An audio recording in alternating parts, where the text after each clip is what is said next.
नमस्कार। आज शुक्रवार है और शुक्रवार को दरअसल वादा था कि शुक्रवार को मिर्ज़ापुर का नया सीज़न आएगा। मिर्ज़ापुर का सीज़न 2 आ चुका है लेकिन शुक्रवार तो आज शाम हो रहा है, मैं आपसे बात कर रहा हूँ।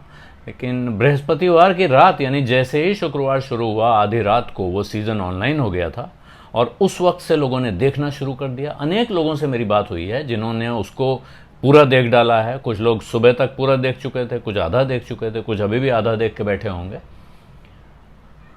तो मैं भी उनमें से हूँ, मैंने भी उसको देखा है और अब मैं आपके साथ ये शेयर कर सकता हूँ कि क्या है मिर्ज़ापुर सीज़न 2 और क्या आपको उसे देखना चाहिए कि नहीं देखना चाहिए। आप मेरी राय सुनना चाहते हैं कि नहीं चाहते हैं मुझे पता नहीं है। बहुत से लोग इस पे अपनी राय बना के बैठे हैं कि उन्होंने तय कर रखा है कि उन्हें मिर्ज़ापुर देखना है कि नहीं देखना है। उनको किसी राय की ज़रूरत है नहीं। कहानी हम आपको बता नहीं सकते हैं, फिर भी बात करने भर को तो है, वही बात करेंगे। लेकिन उससे पहले एक बार फिर आपसे आग्रह करूंगा कि सबसे पहले अगर आपने मेरा यूट्यूब चैनल वन आलोक जोशी सब्सक्राइब नहीं किया है तो सब्सक्राइब का बटन दबाना, लाइक करना, शेयर करना और घंटी बजाना ना भूलें ताकि आपको खबर मिल जाए जब नया वीडियो आए या जब मैं लाइव आऊं। मिर्ज़ापुर का सीज़न 2 है तो वैसा ही जैसा मिर्ज़ापुर का पहला सीज़न था। लेकिन जब आप ये दूसरा सीज़न देख चुके होंगे तो आप एक सवाल पूछेंगे कि इन दोनों के बीच में इतना लंबा गैप होने की क्या आवश्यकता थी। लगता था कि भाई इतना इंतज़ार करा रहे हैं तो कुछ बहुत ज़बरदस्त होगा। करीब करीब आप कहेंगे अगर आपको पहले सीज़न में मज़ा आया था तो थ्रिल वैसा ही है, एक्शन भी है और बाकी सब भी है। उन लोगों से पहले माफ़ी मांग लेता हूं जिनको हिंसा या गाली गलौज से परहेज़ है।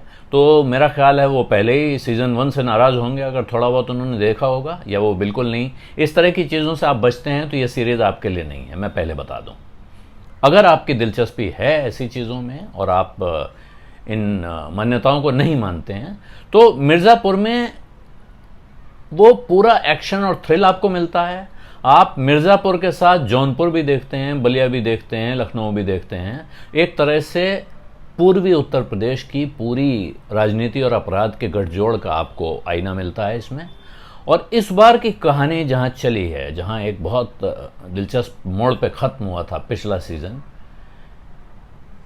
समझ में नहीं आ रहा था कि आगे क्या होगा। ऐसा लगता था कि त्रिपाठियों का ख़ानदान ही अब राज करता रहेगा और इसको चुनौती देने वाला तो कोई बचेगा नहीं। कहानी वहाँ से आगे बढ़ी है और कहानी फिर एक दिलचस्प मोड़ तक पहुंच गई है। इससे लगता है कि अभी अब अगले सीज़न का इंतज़ार करना पड़ेगा।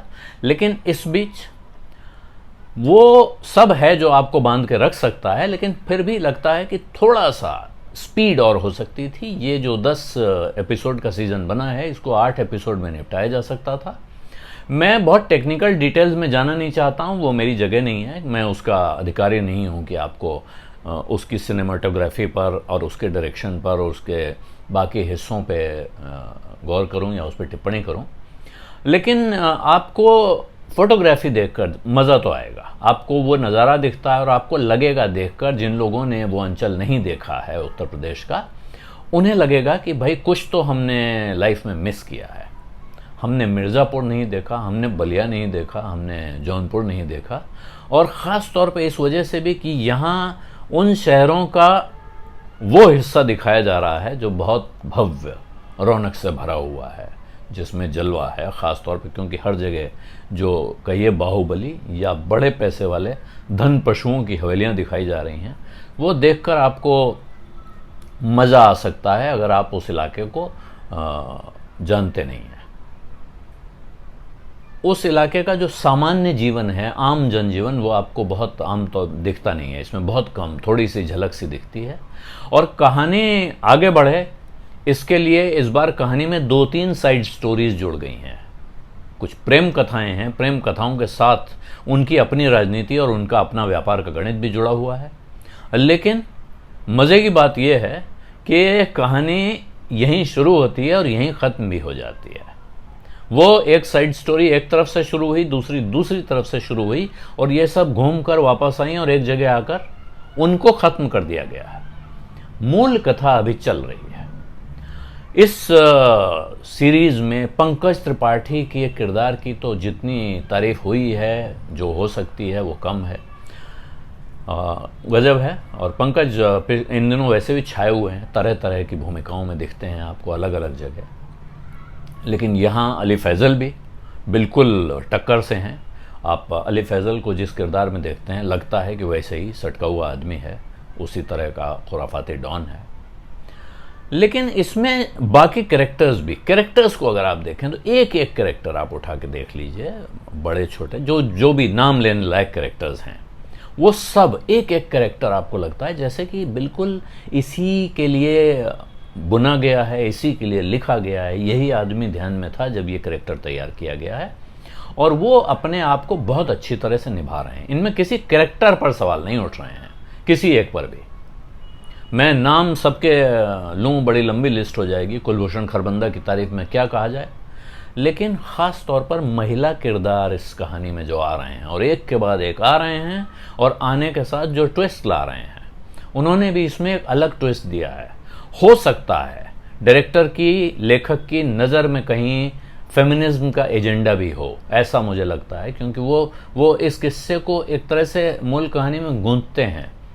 वो कॉन्स्पिरेसी थ्योरी है जिसको महल के अंदर की राजनीति कहा जा सकता है, लेकिन एक दो तीन अलग अलग किस्से, अलग अलग जगह अलग अलग किस्से हैं जहां महिलाओं की भूमिका है, महिलाओं का इस्तेमाल भी है, और महिलाएं कहानी को अपनी तरह से अपने अंदाज में आगे भी ले जा रही हैं। तो कुल मिलाकर पैकेज अच्छा है, मेरा ये कहना है। अगर आपकी दिलचस्पी है तो आप मेरा, और ज़्यादातर लोगों के बारे में मेरा पहले से ही ख्याल है कि वो इस बात का इंतज़ार नहीं कर रहे हैं कि कोई बताएगा तब वो देखेंगे या कोई बताएगा तब वो नहीं देखेंगे। लेकिन अगर आप उनमें से हैं जिनको दुविधा है कि मिर्ज़ापुर देखना है कि नहीं देखना है, तो मेरी राय है कि आपको ये देख लेना चाहिए। इसको देखकर आप निराश नहीं होंगे। हाँ, ये ज़रूर है कि एक बार अगर आपने पहला सीज़न भी नहीं देखा है तो आप पहले सीज़न 1 देखेंगे, फिर सीज़न 2 देखेंगे, और उसके बाद आप उलझ के रह जाएंगे। आप सीज़न 3 का इंतज़ार करने लगेंगे। और इस बार ये प्रोड्यूसर डायरेक्टर पे अब जिम्मेदारी है कि वो कितनी जल्दी वो इंतज़ार पूरा करते हैं, या जैसे इस बार उन्होंने लंबा इंतज़ार कराया और उसके बाद उन्होंने तमाम तरह के टीज़र ट्रेलर लगा के जो एक्साइटमेंट बिल्ड किया, वो फिर करते हैं। ये देखना होगा। लेकिन मिर्ज़ापुर देखने लायक है, ये नतीजा मेरा है। इसी के साथ इजाज़त चाहता हूं। अंत में एक बार फिर आग्रह करूंगा कि अगर अभी तक आपने मेरा यूट्यूब चैनल वन आलोक जोशी सब्सक्राइब नहीं किया है तो सब्सक्राइब का बटन दबाना, घंटी बजाना, लाइक करना, शेयर करना, ये सब न भूलें। धन्यवाद, नमस्कार।